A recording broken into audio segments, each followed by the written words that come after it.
interviews. They like the conversation between the interviewer and the candidate. So you need to be prepared with some questions which you genuinely want to know, because why would you want to waste a perfectly good opportunity to get some inside information on some lame questions just for the sake? You have a very senior level person interviewing you. Take advantage of that and add to your knowledge.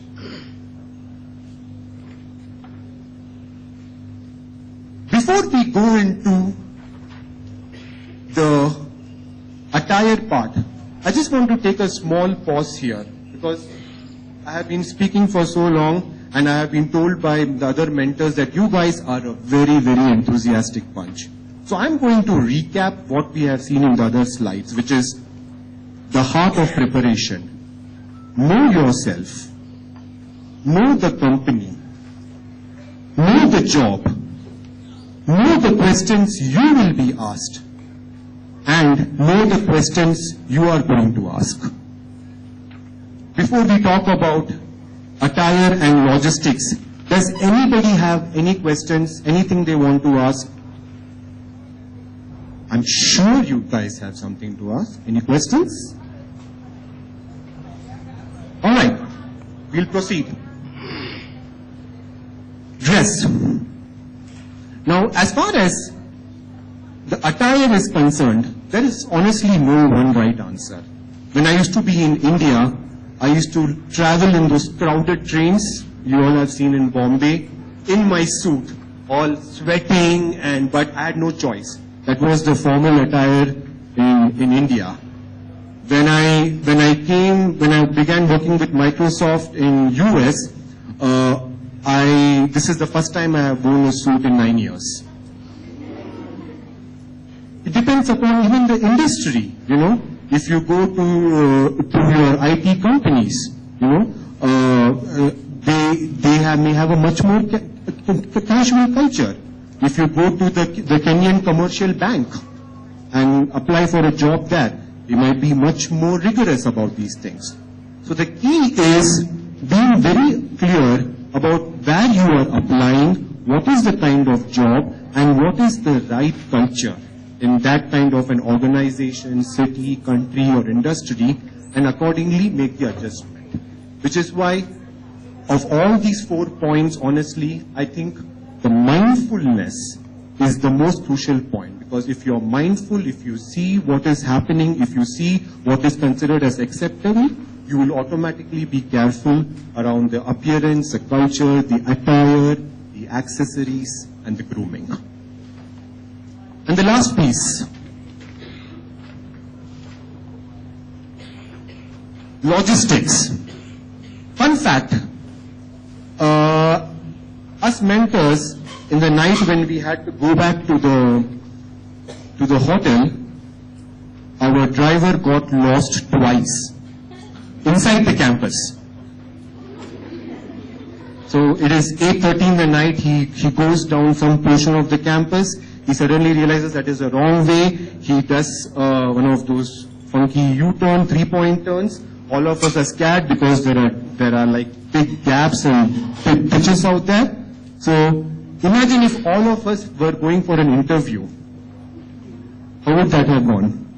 Or think about the number one problem you guys are facing, you know, among other things of course, but a big problem, which is the traffic jams in Nairobi. What does that do to your ability to be punctual, to be on time, to be prepared, to be composed? To enter in an interview in a nice, composed, relaxed fashion. Which is why the logistics is a very crucial part. Identify the place. Locate where exactly it is on the map. Try to make a trip out there. Understand what time of the day you're going there. How is the traffic usually, you know? When you travel, you don't want to carry too much things with you, but you want to have the right things with you.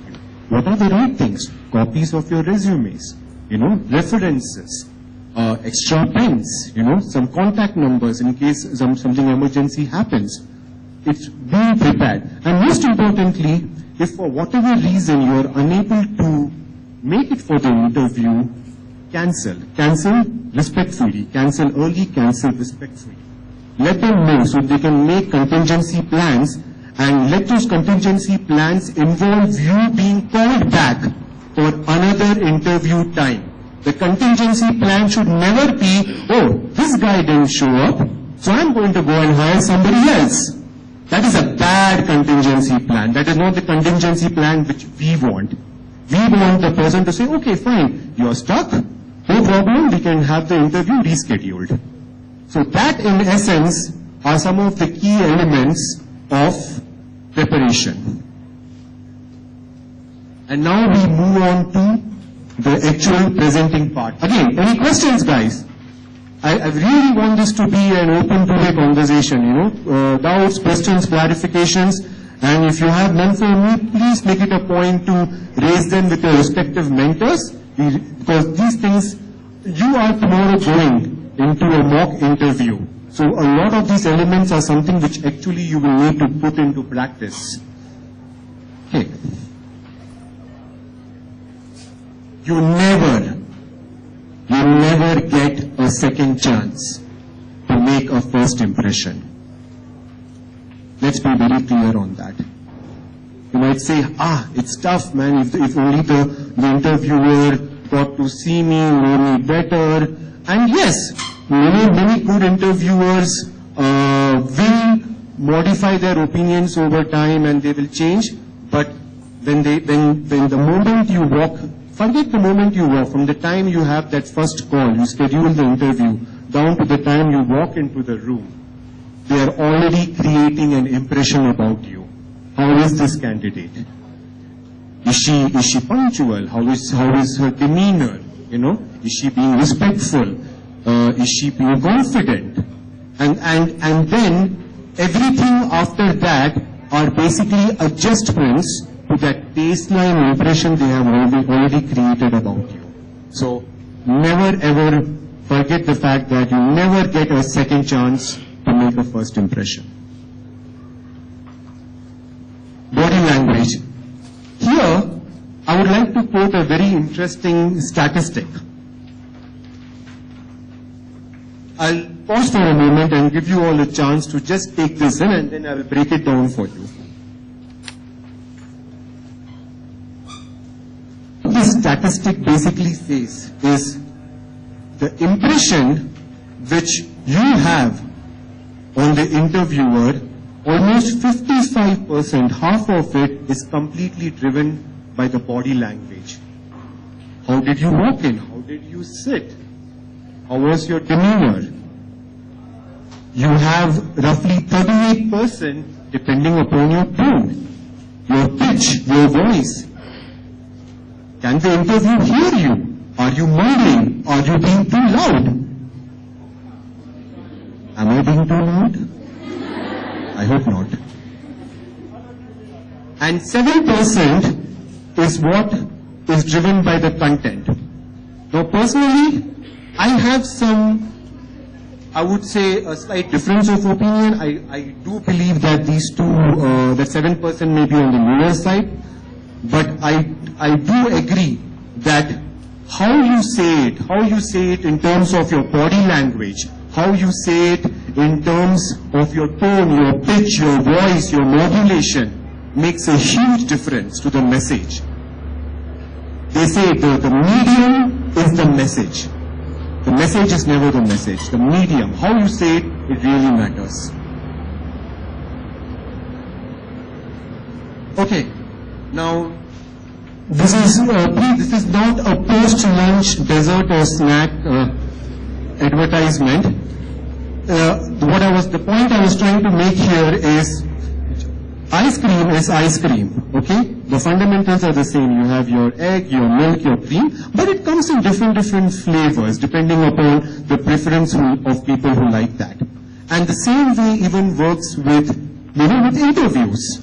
All interviews aim for the same thing. We want a good candidate, we want them doing all the right things, but different people have different ways of doing interviews.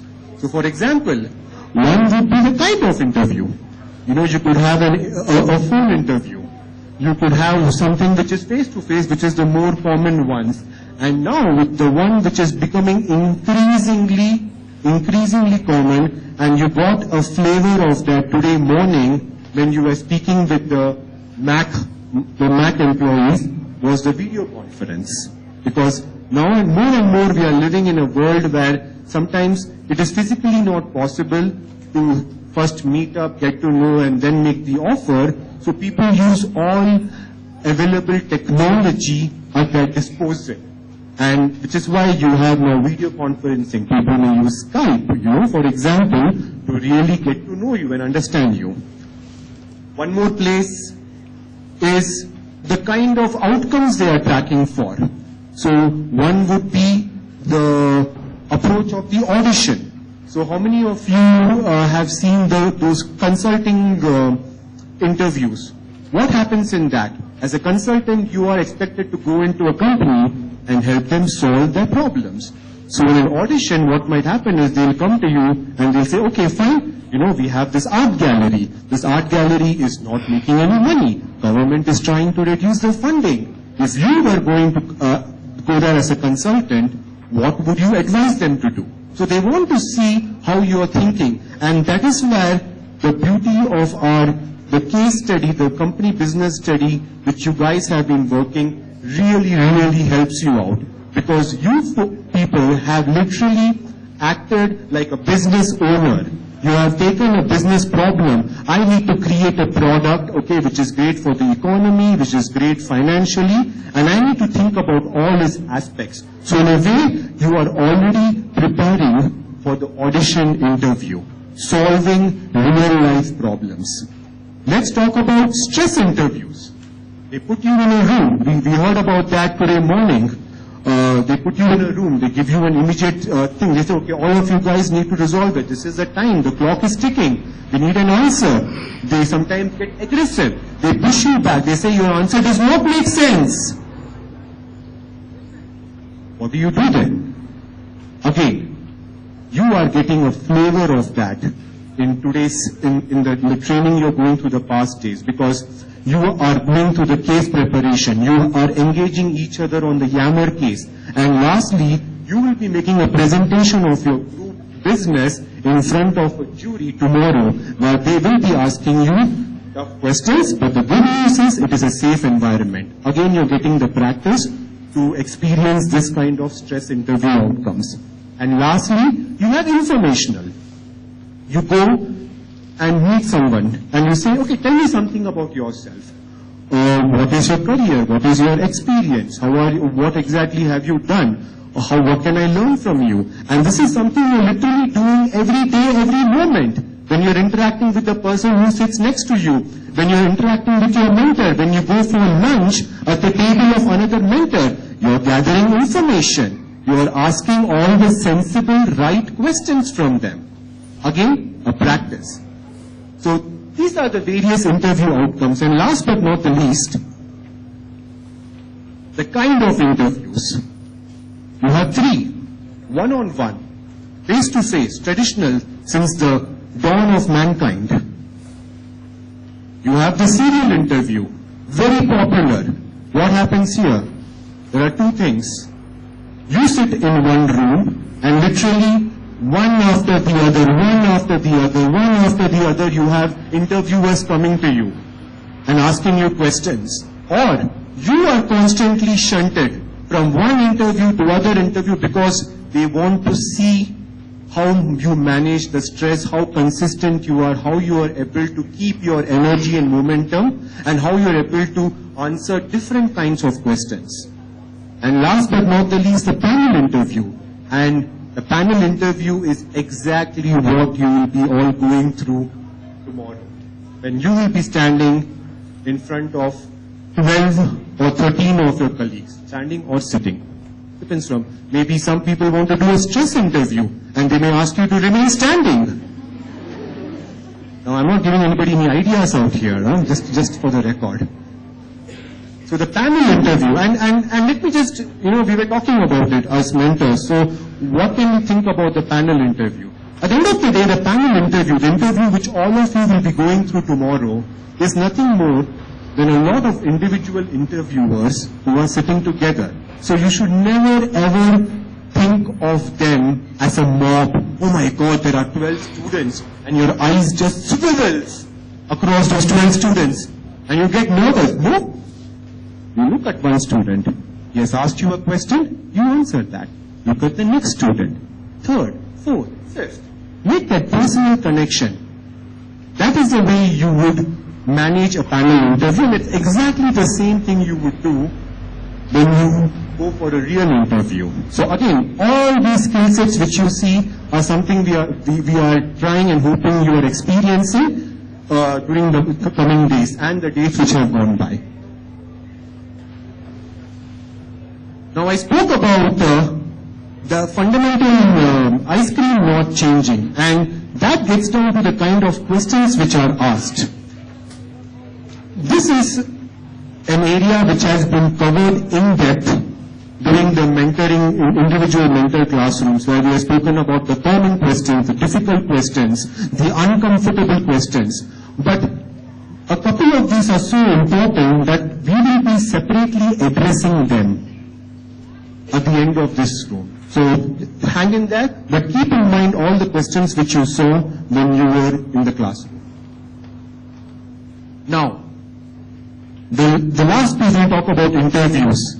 We spoke about a bunch of interviews, but today, if you were to ask an average set of interviewers, what is your favorite ice cream flavor? They would go with the behavioral interview. More and more you would see companies doing that.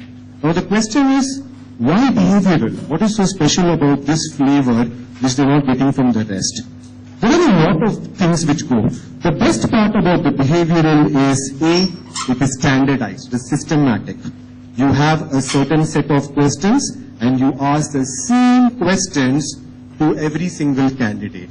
So that makes it much easier. There is no individual interviewer eccentricity. And the beauty of having those standardized questions is they are able to compare.